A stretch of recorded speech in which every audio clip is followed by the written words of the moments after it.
এ কি বৌমা, কিছুই তো খাওনি, সবই তো পড়ে আছে। খেয়েছি, আর পারবো না। না না না না, আরে আমার স্কুলের মেয়েদের পড়াতে গেলে গায়ে জোর আনতে হবে। বদনের স্কুলকে টেক্কা দিতে গেলে শরীরে জোর না আনলে কি করে চলবে? হ্যাঁ কি বলো?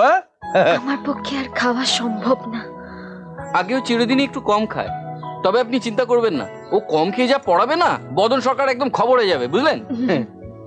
তাই যেন হয়, তাই যেন হয়। তাই হবে, আপনি দেখে রাখুন স্যার। আর কয়েক মাসের মধ্যে না বদন সরকার আবার পেঁয়াজের কারবারে মন দেবে, স্কুল ছেড়ে। স্কুল ছেড়ে দিয়ে নয়, স্কুল বন্ধ করে দিয়ে। হ্যাঁ, আমার অপমানে শোধ চাই, তাই বলছি এ নাও, এ নাও ধরো। কি দিচ্ছেন? 1 মাসের আগাম বেতন দিচ্ছি। হ্যাঁ, তো তোমার 7,000 আর বৌমার 9,000, সেরকমই কথা ছিল। আমরা তো এখনো চাকরি শুরুই করিনি। অগ্রিম দিচ্ছি। হ্যাঁ, মাসের শেষে বেতন দিলে তোমাদের সংসার চলবে কি করে? চাকরির যা নিয়ম আছে থাক। এটা তোমরা ধরো। কি হলো, ধরো। নাও। আসলে লজ্জা পাচ্ছে, ঘরের লোক কি তো ওর কাছেই থাক প্রথম মাইনে। ও হ্যাঁ, এ তো আমারই ভুল। এরপর থেকে আমি তোমার হাতেই দেবো মা। তোমাদের যত দেখছি ততই ভালো লাগছে। এত ভালো লাগছে, ওই যে ইংরেজিতে বলে না, কি যেন বলে ইংরেজিতে, নিজেই তো ইংরেজি জানে না কিছু। ওই যে sir, made for each other. Made for each other, মানে একেবারে রাজ্য টোকা।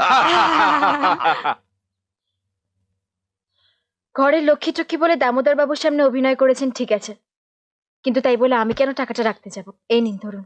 দাঁড়ান দাঁড়ান দাঁড়ান, আপনার 9,000, আমার 7,000, হলো 16,000। এর থেকে মাইনাস গেল 1,000, মানে হারানিধির মাইনে হলো 15,000।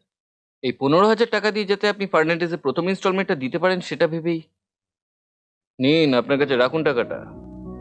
বিশ্বাস করে ওনারা আমাদের মাইনেটা আগাম দিয়েছেন, আর আমরা তো শুরুই করেছি মিথ্যে দিয়ে। আমার কিন্তু বিবেকে বাজছে। বিবেকে আমারও বাজছে ম্যাডাম, কিন্তু এই টাকাটা এখন ওনাদের ফেরত দিতে গেলে আরো বেশি অপমান করা হবে না? আরে বাবা, টাকা নিয়ে তো আমরা পালিয়ে যাচ্ছি না। তাছাড়া ফার্নান্ডেজকে নিয়ে আপনার না ভাবলেও চলবে। তাকে কি করে শায়েস্তা করতে হয় আমার খুব ভালো করেই জানা আছে।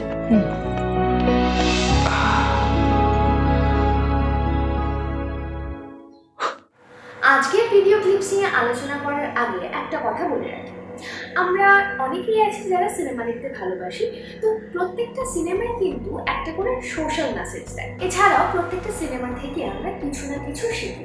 ঠিক সেরকমই এই সিনেমাটি, বড় বউ খেলা সিনেমাটি থেকেও আমরা কিন্তু অনেক কিছু শিখেছি।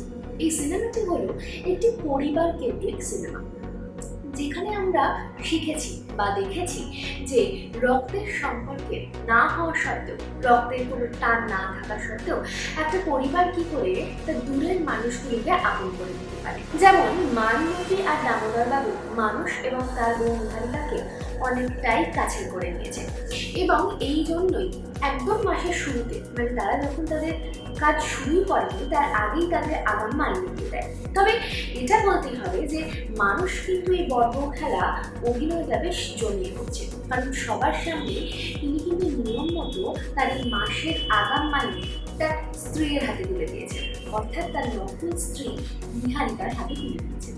কিন্তু এর মধ্যে আরেকটা কথা লুকিয়ে আছে, তাহলে কি মানুষ কোথাও না কোথাও গিয়ে নিহারিকাকে ভরসা করছে? কারণ আমরা পরেও দেখেছি যে বাড়ি ফিরে আসার পরও কিন্তু সে নিহারিকার কাছেই টাকাগুলো রেখে দিতে চেয়েছে। তাহলে কি মানুষ নিহারিকাকে আস্তে আস্তে কোথাও গিয়ে ভালোবেসে ফেলছে? কিন্তু এটা তো আমি বলবো না, এরপরে কি হচ্ছে সেটা জানার জন্য তোমাদের চোখ রাখতে হবে আমাদের এই বাংলা মুভি টুলস চ্যানেলে, আর পাশের বেল বাটনটিতে ঝটপট ক্লিক করে নিতে হবে, যাতে যখনই কোনো নতুন ভিডিও আপলোড হবে সেটা সঙ্গে সঙ্গে একেবারে পৌঁছে যাবে তোমার কাছে।